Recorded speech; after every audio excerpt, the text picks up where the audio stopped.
Okay, तो आज हम बात करेंगे NMMS एग्ज़ाम जो होगा अभी 2025 में।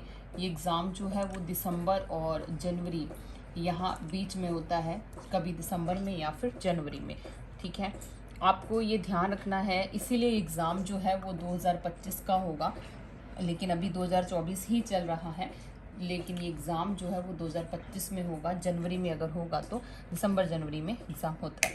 अब सबसे पहले हम बात करते हैं कि NMMS क्या है। तो ये एक स्कॉलरशिप है, नेशनल मींस का मेरिट स्कॉलरशिप है। इसमें एक एग्ज़ाम होता है और उसके अकॉर्डिंग मेरिट बनती है, और स्कॉलरशिप के रूप में आपको मिलते हैं 48,000 रुपये मिलते हैं। 4 साल मिलते हैं, और 1 साल में कितने रुपए मिलते हैं? 12,000। एक महीने के 1,000 रुपये के अकॉर्डिंग आपको स्कॉलरशिप दी जाती है। मतलब आप 9वीं 10वीं 11वीं 12वीं 4 क्लासेस में पढ़ते हैं, और चारों क्लासेस में आपको हर महीने 1,000 रुपये जो है वो स्कॉलरशिप दी जाती है। तो ये बहुत ही अच्छा मौका है, आपके सभी खर्चे जो हैं वो निकल जाते हैं, और आप अपना कोई भी अगर सामान या बुक्स लेनी है तो आप आराम से इसमें ले सकते हैं। अब इसमें एलिजिबिलिटी या योग्यता क्या चाहिए? तो इसमें आपकी कक्षा जो 7वीं है वो गवर्नमेंट स्कूल से होनी चाहिए, और 8वीं में आप अभी गवर्नमेंट स्कूल में भी स्टडी करनी चाहिए। मतलब अभी जो बच्चे 8वीं क्लास में 8th क्लास में गवर्नमेंट स्कूल में हैं, वो ये एग्ज़ाम का जो फॉर्म है वो भर सकते हैं। प्राइवेट स्कूल के जो बच्चे हैं वो नहीं भर सकते, गवर्नमेंट स्कूल के बच्चे। लेकिन 8वीं क्लास के वो बच्चे जिनकी 7th भी गवर्नमेंट स्कूल में हुई है, वो ही ये फॉर्म भर सकते हैं। अभी जो 8वीं में गवर्नमेंट स्कूल में बच्चे हैं, लेकिन उनकी 7वीं जो है वो प्राइवेट स्कूल से है, तो वो बच्चे ये फॉर्म नहीं भर सकते। ये आपको ध्यान रखना है। अब एग्ज़ाम का जो फॉर्म है वो कब भरे जाएंगे? तो वो नेक्स्ट मंथ, लगभग नेक्स्ट मंथ के मिड में स्टार्ट हो जाएंगे। एग्ज़ाम का पैटर्न क्या होता है? तो इसमें क्लास 7th और 8th की SST यानी सामाजिक, गणित और साइंस विज्ञान तीनों ही सब्जेक्ट पूछे जाते हैं, जिस पेपर को बोलते हैं SAT सेट बोलते हैं। और इसमें टोटल जो है 90 क्वेश्चन आते हैं। कितने क्वेश्चन आते हैं? सेट में 90 क्वेश्चन आते हैं। उस 90 क्वेश्चन में से सामाजिक के जो क्वेश्चन होते हैं वो आते हैं 35। विज्ञान के जो क्वेश्चन होते हैं वो भी कितने आते हैं? 35। और जो गणित हैं उसके क्वेश्चन आते हैं मात्र 20। तो इस तरीके से ये पैटर्न रहता है। 90 क्वेश्चन होते हैं सेट के पेपर में, और 90 ही क्वेश्चन जो होते हैं वो मैट के पेपर में होते हैं। मैट मतलब मेंटल एबिलिटी टेस्ट होता है, जिसमें रीजनिंग के क्वेश्चन होते हैं और कुछ आपकी बेसिक जो जानकारी है उसके रिलेटेड क्वेश्चन होते हैं। और ये क्वेश्चन, ये पेपर भी कितने क्वेश्चन आते हैं? इस पेपर में भी 90 क्वेश्चन आते हैं, और एक क्वेश्चन एक ही नंबर का होता है। यानी जो टोटल पेपर है वो कितने मार्क्स का होता है? 180 मार्क्स का होता है। 90 + 90 180। और सिलेबस क्या रहता है? तो इसमें आपको 7वीं और 8वीं की SST यानी सामाजिक, विज्ञान और गणित पढ़नी होती हैं। और मेंटल एबिलिटी टेस्ट में तो कॉमन जो रीजनिंग के क्वेश्चन होते हैं या कॉमन जो है मैथ के क्वेश्चन होते हैं वो आपसे पूछे जाते हैं। अब रीजनिंग के जो क्वेश्चन हैं वो किस तरीके के पूछे जाते हैं? तो बहुत ही बेसिक जो क्वेश्चन होते हैं, अभी मैं आपको दिखाऊंगी। जैसे देखिए, ये क्वेश्चन है रीजनिंग के। ये क्वेश्चन पेपर जो है वो लास्ट ईयर का क्वेश्चन पेपर है, और इसमें आपको दिख रहा होगा, देखिए इसमें पूछा है निम्नलिखित में से विजातीय पद को जो है वो ज्ञात कीजिए। विजातीय मतलब अलग क्या है? 7, 11, 13, 4। तो आपको दिख रहा होगा कि 7, 11, 13 तीनों जो है विषम संख्याएं हैं, और 4 सम संख्या है। ये भी इससे भी अलग निकल जाएगा।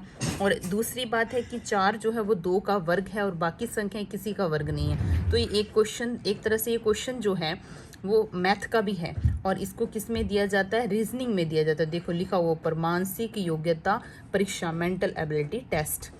उसके बाद देखिए सरपंच, विधायक, सांसद और पटवारी। तो इसमें पटवारी अलग होगा। अब पटवारी अलग क्यों है? क्योंकि पटवारी जो है वो कार्यपालिका का हिस्सा है, और सरपंच, विधायक और सांसद ये विधायिका के हिस्से हैं। मतलब ये कानून बनाते हैं, और उन पर कार्य कौन करते हैं? पटवारी हो गए, शिक्षक हो गए, डॉक्टर हो गए। तो वो क्या है? कार्यपालिका के भाग हैं। इसी तरीके से वर्ग, आयत, त्रिभुज और कोण में तो कोण अलग है, क्योंकि वर्ग, आयत और त्रिभुज ये भुजाओं के मिलने से बनते हैं, और कोण में भुजाएं आपस भुजाओं से बनता है कोण, लेकिन आपस में मिलती नहीं है वो कोण। इसी तरीके के क्वेश्चन जो हैं पूछे गए हैं। विजातीय पद के क्वेश्चन आते हैं 10। उसके बाद ऐसे क्वेश्चन पूछे जाते हैं जिसमें आकृति, कुल कितनी आकृतियां बनेंगी, आयत बनेंगे, वर्ग बनेंगे, वो 5 क्वेश्चन होते हैं। उसके बाद श्रृंखला को पूरा करने वाले क्वेश्चन बिल्कुल आसान है। देखिए जिसका मैथ जो है वो स्ट्रॉन्ग है वो ये क्वेश्चन कर सकता है। जैसे देखिए 1, 8, 27, 64, 1 का घन है, 8 2 का घन है, 27 3 का घन है, 64 4 का घन है, तो 5 का घन कितना होगा 125। इस तरीके के सीरीज वाले जो क्वेश्चन हैं वो भी लगभग 5 क्वेश्चन जो हैं वो पूछे जाते हैं। देखिए नेक्स्ट ये रहे सीरीज के क्वेश्चन। उसके बाद कुछ दिनों वाले क्वेश्चन पूछे जाते हैं, कुछ वर्षों वाले, कुछ समय से रिलेटेड पूछे जाते हैं। और दर्पण का प्रतिबिंब का समय क्या होगा, ये दर्पण के प्रतिबिंब वाले क्वेश्चन मैं साइंस में अभी करवा रही हूँ, ये आप वहाँ से देख सकते हैं, इसके आंसर हम करेंगे, ठीक है। उसके बाद लुप्त पद ज्ञात करना, तो ये भी सीरीज जैसा ही क्वेश्चन होते हैं, ये भी 10 क्वेश्चन आपसे पूछे जाते हैं। फिर इस तरीके के डायग्राम के क्वेश्चन होते हैं जिसमें ये पूछा जाता है कि अलग अलग डिब्बे अलग अलग संख्याओं को दर्शाते हैं, तो आपको कुछ फाइंड करना होता है कि ये किसको दर्शा रहे हैं ऐसे। और फिर रक्त संबंध वाले क्वेश्चन आते हैं, 4-5 क्वेश्चन ये होते हैं। फिर ये आकृतियों वाले क्वेश्चन आते हैं। ये वाले जो क्वेश्चन है वो पिछले साल मैंने करवाए भी थे, इसी चैनल में आपको वीडियो मिल जाएंगी, और इस बार एक बार दोबारा आपको करवा दूंगी। तो ये क्वेश्चन भी 10 पूछे जाते हैं। उसके बाद आपको एक लाइन में, एक वृत्त में इन 8 लोगों को बिठाना है, और उसके क्वेश्चन भी इस तरीके के पूछे जाते हैं। तो ये क्वेश्चन भी 5 या 10 होते हैं। और फिर कुछ अपने तरफ से नंबरिंग कोड दी जाती है, जैसे ई का कोड O है, एल का कोड M है, इस तरीके के क्वेश्चन जो है वो पूछे जाते हैं, ठीक है। तो आपको ये सारे क्वेश्चन जो रीजनिंग के क्वेश्चन हैं वो मैं अभी शुरू करवा रही हूँ। एक बार साइंस का थोड़ा पोर्शन कर लें और फिर अपने ये करेंगे, ये क्वेश्चन डाइस वाले हो गए, ठीक है।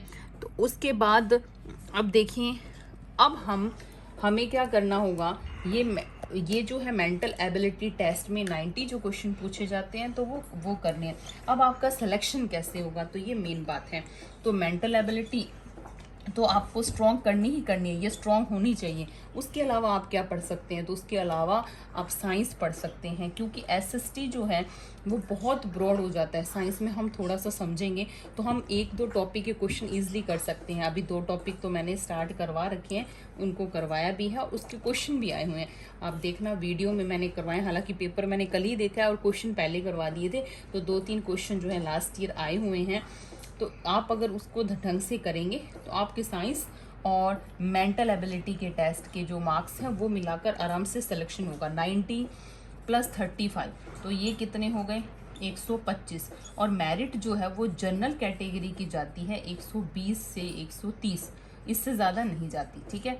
और एससी की मेरिट जो है वो इससे कम जाती है। जनरल और ओबीसी की लगभग यही सेम रहती है, मतलब आपके मार्क्स जो हैं हर स्थिति में 100 और 110 से ज़्यादा ही आने चाहिए, चाहे आप जनरल में हैं चाहे आप ओबीसी में हैं। एससी वालों के लिए थोड़ा बहुत कम ज़्यादा हो सकता है, लेकिन जनरल के लिए आपको सिलेक्शन अगर चाहिए तो आपकी मेंटल एबिलिटी स्ट्रांग होनी चाहिए, मतलब आपको रीजनिंग पूरी करनी है। और अगर आप रीजनिंग में थोड़े से वीक हैं तो आप थोड़ा हल्का साइंस पढ़ें और हल्का एसएसटी भी पढ़ें। जिन बच्चों की रीजनिंग स्ट्रांग है वो मैथ के क्वेश्चन आराम से कर सकते हैं। अभी हम नेक्स्ट वीडियो में डिस्कस करेंगे कि कैसे क्वेश्चन रीजनिंग के और मैथ्स के पूछे जाते हैं, और 2-4 क्वेश्चन जो हैं वो करवाएंगे, स्टार्टिंग करेंगे, मतलब 2-4 क्वेश्चन से रीजनिंग के रोज़ 5-7 क्वेश्चन आपको बता दिए जाएंगे। तो उस हिसाब से आप अभी से तैयारी करेंगे तो 2-3 महीनों में आपका जो रीजनिंग है वो स्ट्रांग होगी, साइंस स्ट्रांग होगी, और सिलेक्शन जो है वो आराम से हो जाएगा। धन्यवाद।